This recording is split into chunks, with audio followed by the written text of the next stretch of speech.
Aleluya, aleluya. El Señor esté con ustedes. Evangelio de nuestro Señor Jesucristo según San Mateo. Gloria a ti, Señor. Se acercaron a Jesús algunos fariseos y para ponerlo a prueba le dijeron: ¿es lícito al hombre divorciarse de su mujer por cualquier motivo? Él respondió: ¿no han leído ustedes que el Creador desde el principio los hizo varón y mujer? Y que dijo: por eso el hombre dejará a su padre y a su madre para unirse a su mujer, y los dos no serán sino una sola carne. De manera que ya no son dos, sino una sola carne. Que el hombre no separe lo que Dios ha unido. Le replicaron: entonces, ¿por qué Moisés prescribió entregar una declaración de divorcio cuando uno se separa? Él les dijo: Moisés les permitió divorciarse de su mujer debido a la dureza del corazón de ustedes.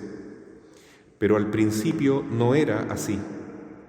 Por lo tanto, yo les digo: el que se divorcia de su mujer, a no ser en caso de unión ilegal, y se casa con otra, comete adulterio. Sus discípulos le dijeron: si esta es la situación del hombre con respecto a su mujer, no conviene casarse. Y él les respondió: no todos entienden este lenguaje, sino solo aquellos a quienes se les ha concedido. En efecto, algunos no se casan, porque nacieron impotentes del seno de su madre, otros porque fueron castrados por los hombres, y hay otros que decidieron no casarse a causa del reino de los cielos. El que pueda entender, que entienda. Palabra del Señor. Tu palabra. Queridos hermanos, en este día viernes tenemos este Evangelio de Mateo capítulo 19, en que Jesús nos habla del matrimonio. Esto ocurrió porque algunos fariseos querían tentarlo, querían ponerlo a prueba. Entonces, Moisés había permitido el divorcio, la ley de divorcio en la ley judía, pero ellos sabían que Dios no quería el divorcio, no quería la destrucción de la familia, obviamente. Entonces, siempre era una trampa puesta para Jesús y ver con qué podían acusarlo. Y Jesús, entonces, como es la sabiduría infinita, les fue explicando con mucha paciencia y con mucho amor, y de pasada nos deja a nosotros cuál es su doctrina acerca del matrimonio. ¿Es permitida la ley del divorcio? A los ojos de Dios no es bueno, porque no es esa la voluntad de Dios. Como dice en la Biblia, ¿no es cierto? Cuando un hombre se casa con su mujer, deja a su padre, deja a su madre, se une a ella y forman una sola carne, un solo espíritu. Entonces, esa unión debe permanecer para siempre, sellada por el amor de Dios. A no ser que sea una unión ilegítima, dice Jesús, y eso lo puede declarar la Iglesia cuando es una unión ilegítima, ese matrimonio no se puede disolver, es para siempre. A veces, claro, es necesario que haya una separación porque hay mucha violencia intrafamiliar o hay muchos problemas, es demasiado difícil para una pareja estar juntos y por fuerza mayor tiene que haber una separación, pero siempre hay que intentar lo más posible mantener el matrimonio. Por eso es que el Señor nos incita también a perdonar, como Él nos perdona a nosotros. Inclusive en el Antiguo Testamento Dios se compara a sí mismo como el esposo y refleja en la esposa al pueblo de Israel. Y como dice en el profeta Oseas, aunque este pueblo, la esposa, se porta mal, es infiel, es adúltera, el esposo la perdona, siempre tiene paciencia con ella y la educa, la va guiando, la va conduciendo, la va limpiando física, mental y espiritualmente. Así Dios, el esposo, trata a su esposa con un amor infinito. Es impresionante el libro del profeta Oseas, porque es un hecho profético, que este profeta se casa con una mujer que era una mujer de la vida, digamos así, ustedes entienden, una mujer que vendía su cuerpo, pero Dios le pidió que se casara con ella, para significar que Dios es el esposo santo y el pueblo de Dios, Israel, es una esposa adúltera. Y sin embargo, con el paso del tiempo, Oseas conquista a su mujer para Dios y la perdona de tantas fechorías que hace en el mismo matrimonio, y finalmente forman un matrimonio bueno, un matrimonio santo. Entonces, así nos trata Dios. Él hace una alianza con nosotros. Desde el bautismo, cada alma se casa con Dios. Es impresionante, pero ese es el signo que Dios usa para referirse a la iglesia. Cristo es el esposo, la iglesia es la esposa. Y muchas veces nosotros, a pesar que somos parte de la iglesia, es decir, representamos a la esposa, somos infieles con Jesús. ¿Y cuándo somos infieles? Cada vez que pecamos, si no se trata de la infidelidad contra el sexto mandamiento solamente, ¿no? Cada vez que cometemos un pecado, mentir, robar, etcétera, odiar, entonces estamos yendo contra el esposo. Y el esposo nos perdona. Y cada vez que nos confesamos, es como un esposo que le dice a su esposa: no importa, yo te perdono. Sigamos adelante, demos vuelta a la página y todavía queda camino, podemos corregirnos, podemos amarnos de verdad. En la realidad, queridos hermanos, lo que yo he visto, incluso en muchos ejemplos en mi propia familia, es que esto ocurre más en forma inversa.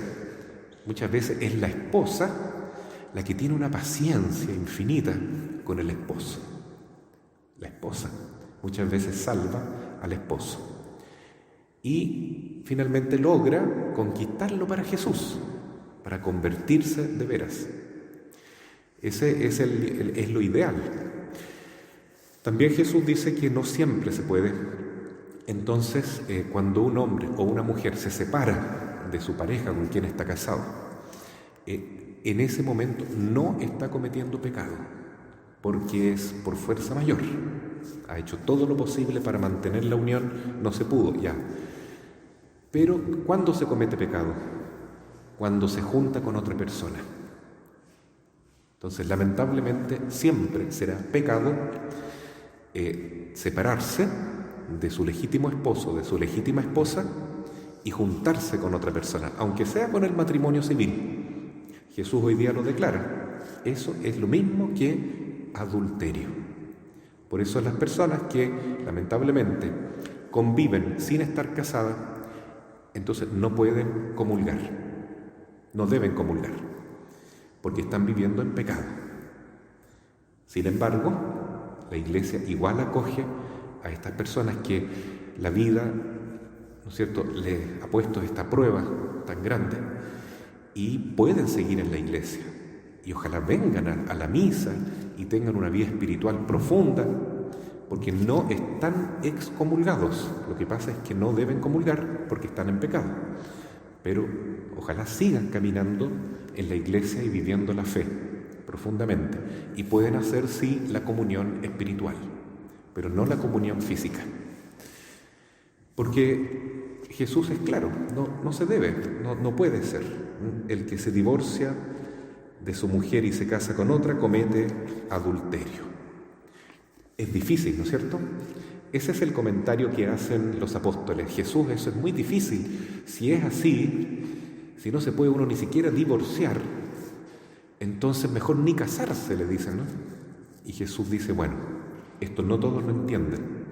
Hay casos en que un hombre no se casa porque, dice acá 3 casos, ¿no? Porque nació con un problema, o sea, no puede casarse, ¿no? Es impotente desde el seno de su madre. Son muy pocos esos casos de impotencia, pero si un hombre tiene ese problema, no puede casarse, es un problema biológico. Otros son eunucos, son castrados, obviamente no pueden casarse. ¿Por qué? Porque cuando uno se casa, uno también está abierto a la vida. Entonces, la misión del matrimonio, la finalidad que tiene este santo sacramento, no solamente es la unión amorosa de la pareja y la bendición de Dios, sino también estar abierto a la vida. Si alguien se casa y dice, yo no quiero tener hijos, solo quiero tener una compañera, pero no quiero tener hijos, me cierro a la posibilidad de tener hijos, ese matrimonio no vale, porque no está abierto a la vida. La finalidad del matrimonio, y el matrimonio verdadero, es cuando están dispuestos a recibir los hijos que Dios les da. Por eso también es un pecado el cerrarse a la vida en forma artificial, ¿cierto? La paternidad responsable se puede vivir con métodos naturales, como enseña la Iglesia muy bien en la encíclica Humane Vitae del Papa San Pablo VI. Pero todo método artificial para no tener hijos, sea un método que utilice el hombre o la mujer o ambos, es un pecado a los ojos de Dios. Aunque estén casados por la Iglesia, si utiliza un método artificial, sea cual sea, esa cerrazón, esa barrera a la vida, impedir que Dios pueda traer un hijo al mundo, constituye un pecado. Entonces por eso los apóstoles dicen, si es así, no vale la pena casarse. Y Jesús dice, bueno, algunos tienen la vocación al matrimonio, y los que tienen esa vocación pueden santificarse en el matrimonio. Claro que no es fácil, para nadie es fácil seguir a Jesús, seguir la ley de Dios. Siempre es una cruz, pero es una cruz que trae luz, que trae paz, que trae santidad. Y hay un caso, dice Jesús, que hay personas que están llamadas a no casarse, sino a vivir solo para el reino de los cielos. Increíble, pero es así. Yo lo voy a leer porque es muy bonito. Dice Jesús, otros decidieron no casarse a causa del reino de los cielos. Y aquí Jesús inaugura otra manera de vivir la fe, que no existía en la época de Cristo, ¿no? Estaba prohibido en la época de Jesús, socialmente, que un joven no se casara. Tenía que casarse y no podía pasar los 20 años sin casarse. Era muy mal visto que no se casara antes de los 20 años, un varón. Y una mujer normalmente tenía que casarse entre los 15 y los 16 años. Era una obligación social. Por eso la Santísima Virgen también estuvo obligada a casarse. Pero Jesús dice que ahora sí se puede escoger la virginidad o el estado celibatario para amar el reino de los cielos, ¿no? Y eso es lo que pasa con las monjitas, las religiosas, que deciden, ¿no es cierto?, no casarse porque ellas eligen el reino de los cielos y se transforman en esposas de Cristo 100%, en cuerpo y alma. Y es muy bonito porque a lo largo de estos 2000 años de iglesia han sido pero innumerables las mujeres que han decidido no casarse siguiendo una vocación mayor, servir a Jesús en el reino de los cielos, entregadas totalmente en la iglesia, a la oración, al amor a Cristo y al amor a los pobres y a la comunidad. Por eso este lunes, que es el día de la Asunción de la Virgen, también la Iglesia celebra el Día de la Religiosa y de las mujeres consagradas, y también de los consagrados, porque son los que eligieron este camino, la virginidad, o al menos una vida de castidad con celibato, para servir a Dios y al reino de los cielos. Y por supuesto los sacerdotes, los diáconos permanentes, también tenemos ese voto que es celibato, no casarse. Entonces, ¿por qué algunas personas todavía se preguntan, ¿y los sacerdotes cuándo se van a casar? No se van a casar nunca, porque Jesús así lo quiere, ¿no? Jesús es el primero que vivió esta forma de vida, ¿no? Él no se casó, no tuvo hijos, sino que vivió solo para evangelizar, para trabajar por la iglesia, por la salvación de las almas. Y también son millones los sacerdotes, los religiosos y las religiosas que han vivido de esta manera. Y es tan bonito porque solo Dios basta, ¿no? Solo Dios basta. Dios llena totalmente la vida del que está consagrado. Claro que también es un camino difícil, como lo es el matrimonio. No solo el matrimonio es difícil, todos los caminos son difíciles.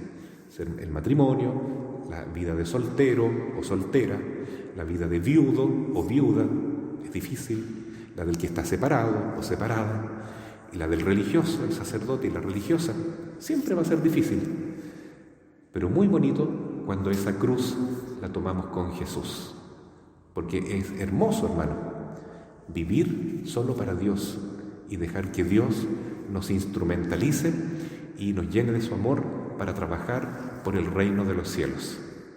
Que todos ojalá entonces hoy día aceptemos y abracemos nuestra vocación, nuestro estado de vida, sea cual sea, como un camino de santidad, sin reprimir, dándole gracias a Dios y tratando de ver lo bueno que tiene, porque cada forma de vida tiene una ventaja también, ¿no? Tiene su lado amable y su lado más duro, pero siempre, siempre será un camino de santidad si lo tomamos como una cruz amorosa, así como Jesús nos llama.